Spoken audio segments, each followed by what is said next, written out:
Well, it is hot here. I'm not sure what the temperature in San Francisco is, but in Nashville, it is sweltering. I happen to be where a lot of 49ers are working out at this time of the year. George Kittle, Juwan Jennings, Trent Taylor, Justin School. He's not with the 49ers anymore. He was with Tampa Bay, the former 49ers offensive lineman. They're all at George Kittle's barn. The barn is the workout area over there just outside of Nashville. And I'm going to play a quick little video so you could see the grind. Now, Ricky Pearsall is also out there. We'll go without sound at first. Oh, that's Oren Burks, who's now with the Eagles, the former 49ers linebacker.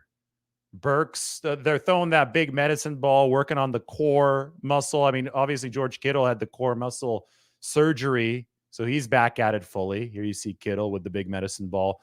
And that's Robert Tonyan Jr., he was with the Packers before, tight end coming back from the ACL a couple years ago. There's Juwan Jennings. First time I think that we've ever seen Juwan at the barn. Justin School, former 49ers offensive lineman with the deadlift. See all the jerseys up on the wall. Now, this is Ricky Pearsall. This is not in Nashville. This is, I don't know, is this in Arizona? It's somewhere. It's summertime somewhere where it's nice and hot. Ricky Pearsall, and that quickness, that little stutter step, the lean that he has coming out of his break, he's perfecting that as we speak. So that is the offseason grind. Nashville for a lot of 49ers players, Ricky Pearsall at an undisclosed location. All while Brandon Aiyuk, I'm sure he's grinding as well, but he also happens to be commenting on Instagram. This is from Aiyuk's Instagram. You could read it a little bit better if I split it off to the right. This is JPA football with Aiyuk at the bottom on a comment. The report from Adam Schefter today was that the 49ers and Commanders discussed the potential trade of Brandon Aiyuk before the NFL draft, but Adam Peters, the former 49ers executive who's in charge of Washington, ultimately opted against it. And then Brandon Aiyuk had another weird comment. This comes the day after his reported meeting with the 49ers. Another weird social media piece of activity from Brandon Aiyuk. He said, but I thought the Niners was never trying to trade me. And to that, it's just, I don't know what he means in this situation. If I were advising Brandon Aiyuk, I would say stay off of social media. It seems that this is stressing him out. We already know from the reports yesterday before he requested the meeting with the 49ers that he was taking San Francisco's offers personally in a bad way. He didn't think they were offering him enough money. There have been cryptic social media posts all off season since the Super Bowl, right? Right after the Super Bowl, there was stuff coming from the Brandon Aiyuk camp. He had that tearful press conference or, media session from right outside of his locker on locker room cleanout day. He's had a couple interviews and a couple statements where he said that he wants to be back with the 49ers. Yesterday included, there was messaging that said that he wants to be back with the 49ers, but he has also indicated that he's unhappy. He obviously wasn't at the spring program. So it seems stressful for Brandon Aiyuk. It seems that social media is not helping him whatsoever in these negotiations. I don't know what came up in the meeting yesterday, and I'll do a video dedicated to, the 49ers stance here and what John Lynch has said about similar situations in the past and what I think probably was discussed at the meeting. But I would have to think that the 49ers would prefer Brandon Aiyuk not be on social media with comments like this, and I don't think that it's helping him. I think that a lot of the discussion right now, when you look at comment sections online, just the general vibe from fans, they're getting a little bit tired of a lot of the activity. Last year with Nick Bosa, all of the negotiation was done off of social media behind the scenes. With Fred Warner, it was done off of social media behind the scenes. With George Kittle, it was all done behind the scenes. Mike Silver wrote a good article about George Kittle and the whole negotiation with Jack Becta, his agent, and the 49ers. He wrote, ex post facto, after that all went down, he went into how contentious those negotiations were. We didn't know any of that during the actual process. And it's probably good because I think it was good for George Kittle as well, because he didn't have to deal with the stress of checking his social media to see what was happening. And I do think that in this situation, it might help Brandon Aiyuk as well. But that's just my personal thought on this, because it seems like every day we're getting something new on the situation. And to be honest, the 49ers have full leverage here, and that's not going to change based on what is said or what's not said on social media. The 49ers hold the cards, and maybe that was discussed in the meeting yesterday. I'm sure it came up at some point. I'm sure at least that was insinuated. And obviously, we're going to go forward with that continuing to be the reality. Then we could talk about Brock Purdy's place amongst the elite. I know that Mike is going to drop this into the description. The State of the 49ers QB edition. Matt Barrows and I wrote this for The Athletic. It came out today, examining Brock Purdy's elite NFL start and what is next. I went crazy with some of the graphics for this piece. This is all 49ers quarterbacks under Kyle Shanahan. And you've got darker blue signifying better performance and darker red signifying worse performance than the NFL average. So blue is above average, red is below average. We got adjusted net yards per attempt, DVOA, defense adjusted value over average, success rate, turnover EPA per game. So points lost, expected points lost with giveaways per game, and completion percentage over expectation. As you can see, the 49ers have not had a quarterback that's solidly in the dark blue across multiple statistics in one season since Jimmy Garoppolo's 5-start stretch in 2017. They finally found those elite numbers again, and they're even better than Garoppolo's in 2017 over a 16-game regular season for Brock Purdy in 2023.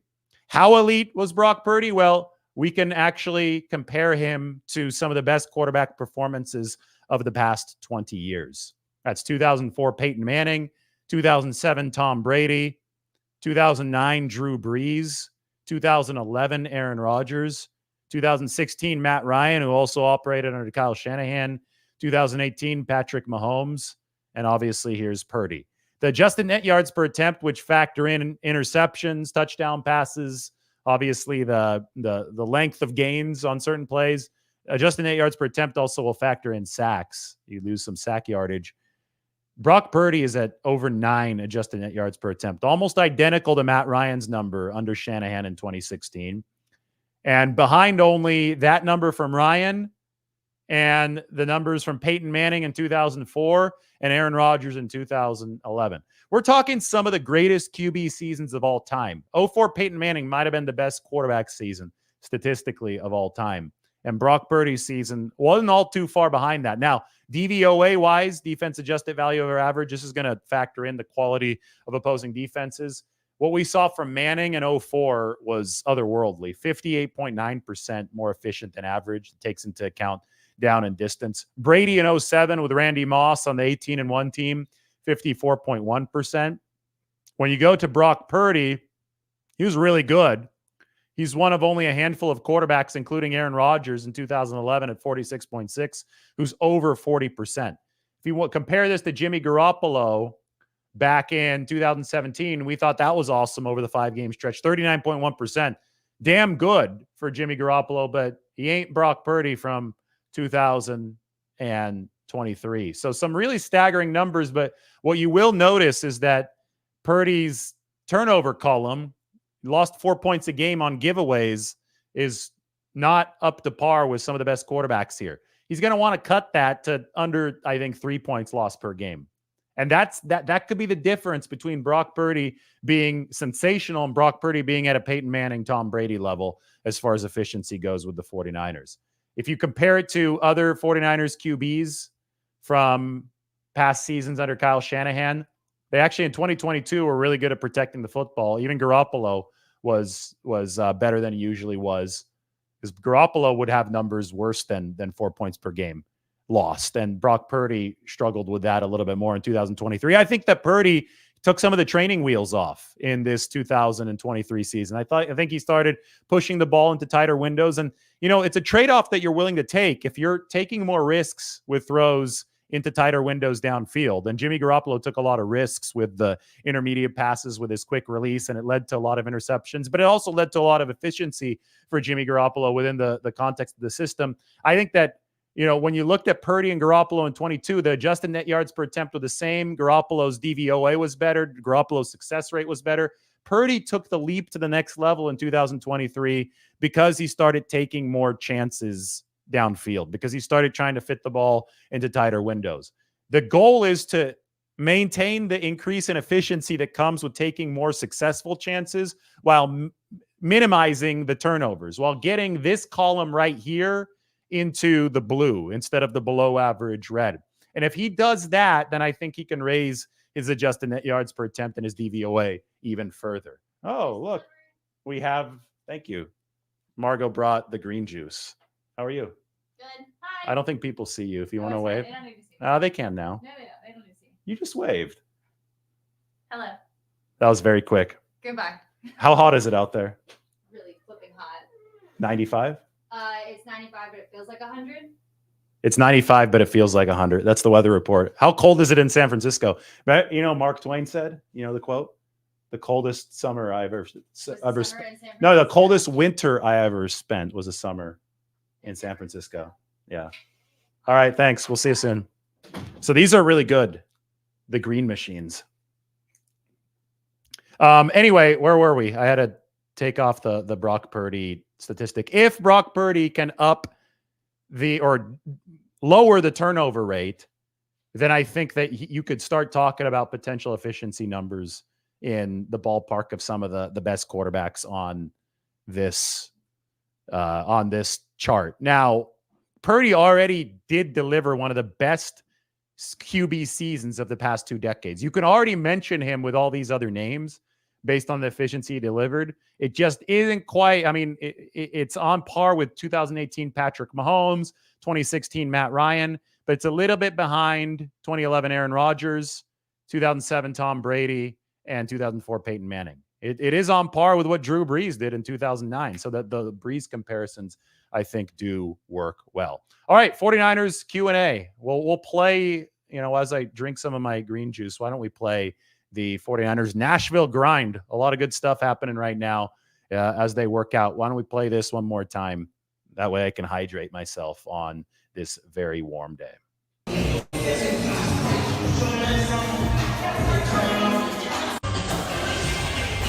Yeah. Bah. Yeah. Yeah. Hell yeah. I know.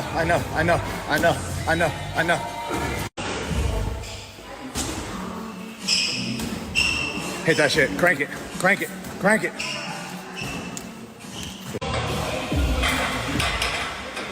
Good school. Get up. Right. Right hole. Go right. Yeah. Yep, that's it. Uh-huh. Yep. Left. Jab. Yep. Jab. Yes. Uh-huh. Right. Yes, sir. Oh. How about Ricky Pearsall? The way that he can move, that I think there's definitely some leverage there in the Brandon Aiyuk situation for the 49ers.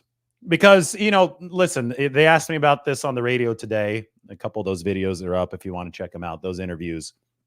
How much discomfort can Brandon Aiyuk actually give the 49ers? Can he sit out the whole season? Can he sit out a few games? At a certain point, if he sits out more than I think it's 8 games, if he's beyond the trade deadline, I think, then it won't be a year that counts for Brandon Aiyuk. Contractually, the contract will toll moving forward to next season. So that's why all the leverage is on the 49ers side here, is that Aiyuk would start missing paychecks. He's already under contract for 2024. And that would start in week 1. He'd get fined if he's not around for training camp. That might be acceptable for him. And then he would risk putting himself in just a horrific contractual position where he would still be under contract with the 49ers, with his contract tolling into the 2025 season. So ultimately, it's absolutely in Brandon Aiyuk's interest to report and play, even if he doesn't get a new deal.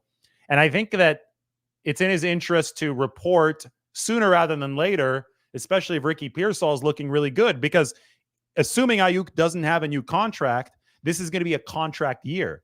In a contract year, you're going to want as many reps, as many targets as possible. If Ricky Pearsall's moving really well, if he's beating press man coverage really well, if he's integrating with Brock Purdy really well, that could mean a downtick in production for Brandon Aiyuk. So the quicker that Brandon Aiyuk is around, it's not about Pearsall, replacing Aiyuk and making Aiyuk an extraneous piece of this roster. No, Pearsall's a rookie. I get it. You're not going to have him playing at that all-pro level right away in all likelihood. But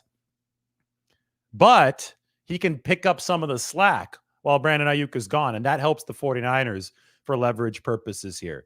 And I think a team and how strong an offense here, it's all about the totality of the pieces, especially the 49ers offense. It's all about the totality of what they're bringing to the table as an offense, and Pearsall's definitely going to be one component of that. All right, 49ers Q&A time.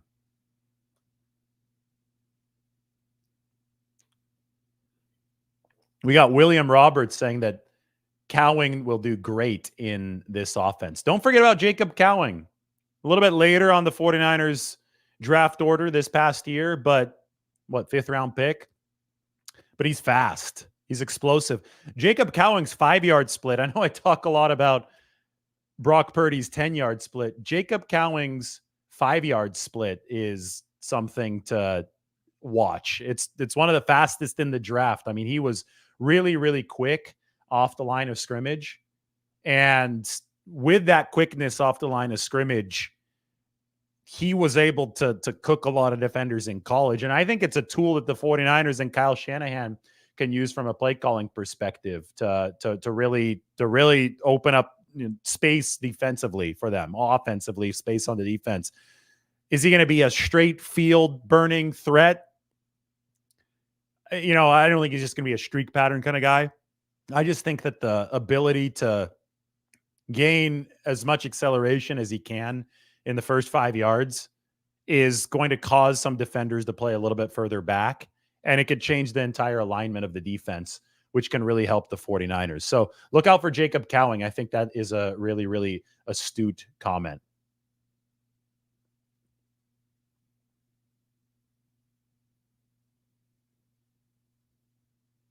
We got Eric Gomes busting out the all caps today.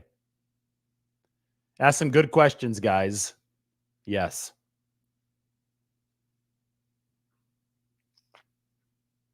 This green juice is good. Somebody put all caps, too much sugar. I appreciate the input, but I need the sugar. How do you think that I create so much content? I got to have some fuel, right? So some of the fuel. I had a tough swim today. The water here in Nashville was 87 degrees. It was like swimming in a hot tub. But I put up some good times, but I think I dehydrated myself in the process. We're getting pizza tonight, by the way. It's going to be really good. And I'm grilling pizza a little bit later this weekend. We'll have to make some video content out of that. Cowing's going to run the cheat motion. Yeah, I think Cowing could be a little bit more of a gadget piece for the 49ers this year. They use Ray McLeod a bit in that way. He's obviously not with the team anymore. So maybe you see Jacob Cowing in that sort of role. David, can you recommend a good show to stream? So right now, we're watching Breaking Bad. I'd already seen Breaking Bad 10 years ago. Margot, who you just saw enter the room very briefly to give me this really good green juice, she had never seen it. So we're on our Breaking Bad rewatch binge for me. We're on season 3, I think, at this point. I think that's the greatest TV show of all time. It's going to be hard to convince me that it's not. There's The Gentleman, which is kind of I almost think like a spinoff of Breaking Bad. It's a British show. And I think it was a movie as well, but now that they turned it into a show, it's entertaining. That's the one that we watched before this. So that's the only one I could recommend to you right now because I'm not much of a big TV show watcher. Mike says Succession. That's an HBO show? I think so. I've heard good things about it, but I'm probably not the right person to ask since I just recommended a 15-year-old show to you. But don't get me wrong, Breaking Bad, greatest TV show of all time.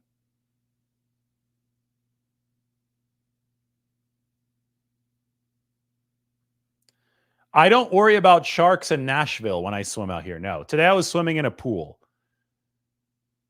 I have a lot of people ask me if I worry about sharks when I swim in the Pacific Ocean or the San Francisco Bay, and generally, no, I don't worry about them. Mike has a good question. Can I break down Ayuk's options if I were his agent, Ryan Williams?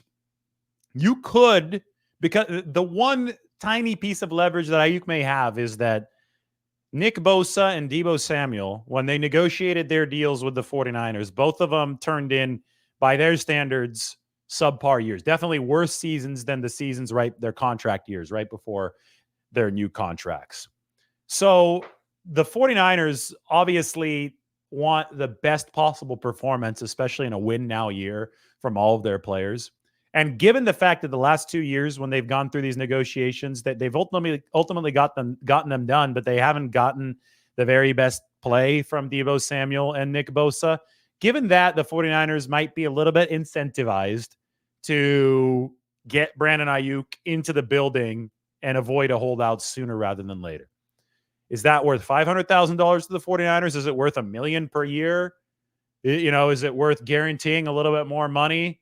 Is that possible to bridge the gap? Or is Brandon Aiyuk so dead set on receiving a contract that is, somewhere in between the Tyreek Hill and the Justin Jefferson number, or somewhere in between, if we're going by average per year, 30 million and 32 million, is he so dead set on that the 49ers are going to have to come up so significantly far to appease him that this holdout's going to last longer, and it's not worth it for the 49ers to get him into the building sooner? Because ultimately, if you're advising Brandon Aiyuk, there is a deadline that he faces and the 49ers don't, in that he wants to retain contractual autonomy beyond the 2024 season.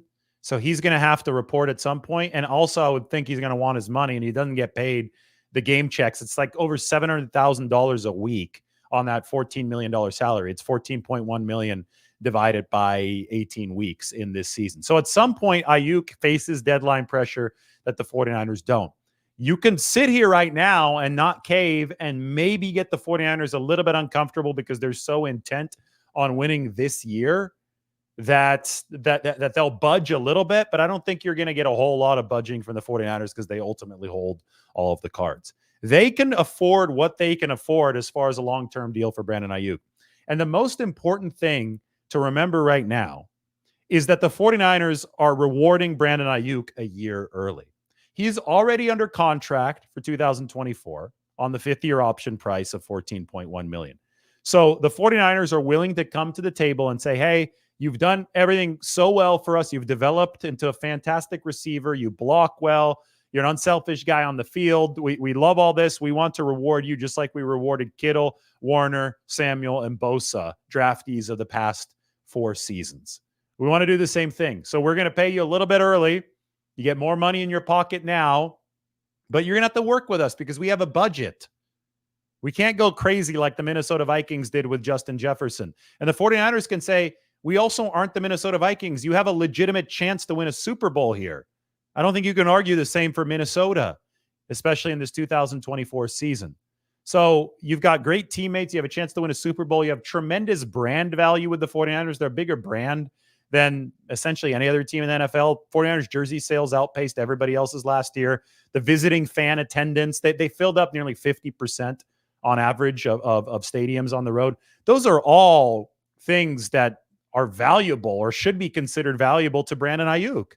To put on that red and gold jersey, it's like the Yankees of the NFL. There's value there. Aaron Judge saw that value when he re-signed with the Yankees instead of going to the Giants, right? Because let's be honest, the New York Yankees are a bigger brand than the San Francisco Giants. But inversely, the San Francisco 49ers are a bigger brand than the Washington Commanders. So, yeah, you could be petulant and you could say, no, like, I'm not going to report, it's okay if you trade me. But I think ultimately at some level, you're actually losing value and losing money that way if you're Brandon Aiyuk. There is a lot of value in staying with the 49ers. So those, that's what I would advise him if I'm his agent. I would say, look at this opportunity. And even if the dollars aren't quite, up to par based on what Justin Jefferson got, that's something the team doesn't have to honor. The team doesn't have to treat that as precedent.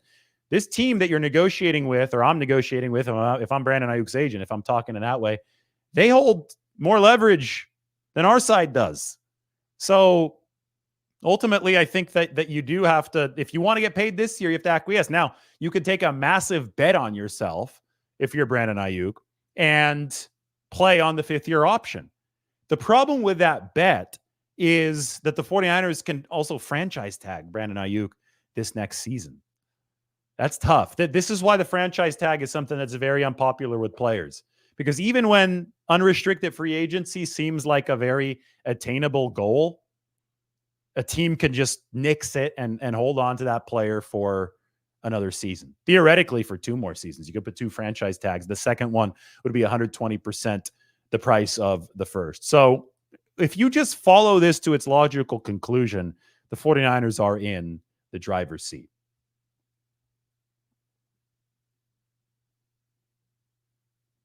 Kirk Cousins worked the franchise tag big time. Yeah, he did, but he was also a quarterback. And that tag at that QB position is quite large. And I think, when you look at the deal that Justin Jefferson got, when you look at the deal, some of these receivers are approaching unrestricted free agency. If you're Brandon Aiyuk, you really want to be able to take a bite out of that apple, right? So you could either take the bite out of the apple now with a long-term extension for the 49ers, or you would hope that you would have a chance after next season. But the 49ers could theoretically prevent him from doing that by franchise tagging him. That's why the team holds all of the control in this situation.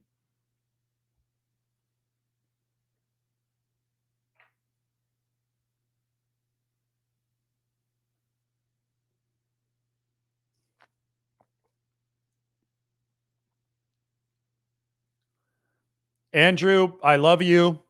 You're an awesome viewer, but I'm sorry.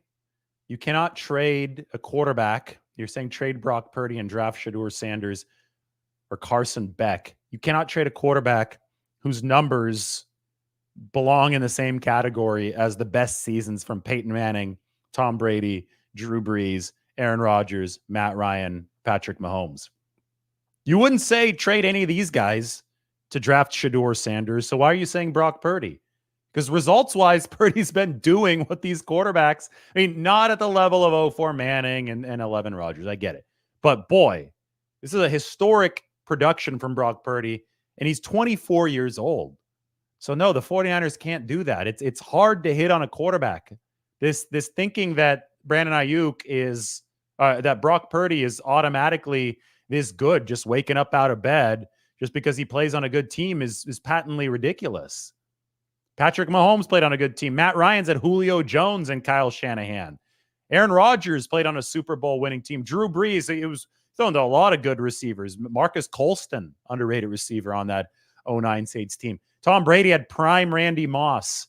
Peyton Manning had one of the greatest stable of weapons ever in 2004 when he delivered that record-breaking season. So no, you can't do that. You can't.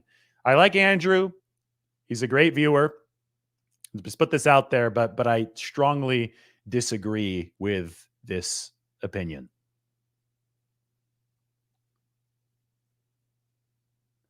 Aiyuk is trolling everybody at this point. Well, it's not really benefiting him, though. I think you say that Aiyuk is trolling, and that was a theory that a lot of people had a couple days ago. But then the news coming from his camp the other day was that he is personally upset by some of these 49ers contract offers. And he obviously requested a meeting with the 49ers, and he flew to the Bay Area to take this meeting because he wanted to get things in a better spot. I think that the tea leaves and the clues here strongly indicate that this is affecting Brandon Aiyuk in a negative way. And you don't want it, like all the advice that Aiyuk has gotten, according to some of his teammates, has been, don't let this situation stress you out. Get off social media if you can. So I think that would be my advice in this situation too. I don't think that this is just like, fun-loving trolling on the internet. I think that you can read the frustration coming out of this situation through some of the actions on social media.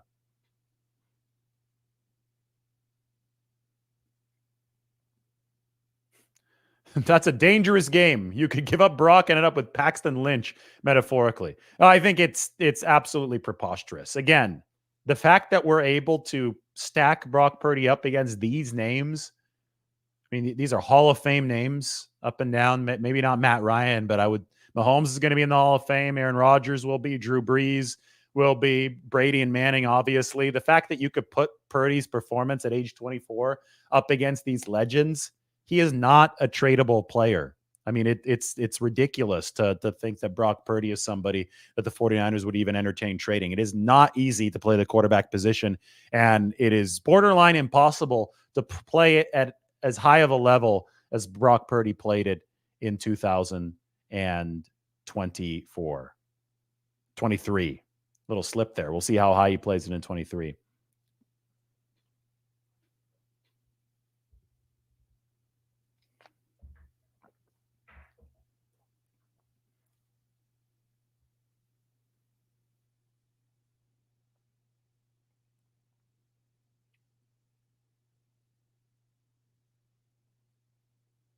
Yeah, the 2004 Colts had Edgerrin James, Marvin Harrison, Dallas Clark, the tight end. You forget his name. I talked to Dallas Clark again at tight end U. He's one of the instructors. Great guy. Reggie Wayne on that team. They were completely loaded. That's another thing. Like, everybody talks about Brock Purdy and the weapons that the 49ers have, but every single one of these really good QBs had a lot of good weapons. Just the way it works. It goes all the way back to Joe Montana having Jerry Rice. Anyway, this is the article, The State of the 49ers QB Position. Mike has put the link in the description. All right, good questions today. I enjoyed this. We went through some of the 49ers workouts from this hot day in Nashville. We looked at Ricky Pearsall. We talked about Brandon Aiyuk. I think it's time to call it a show. We'll talk to you guys very soon.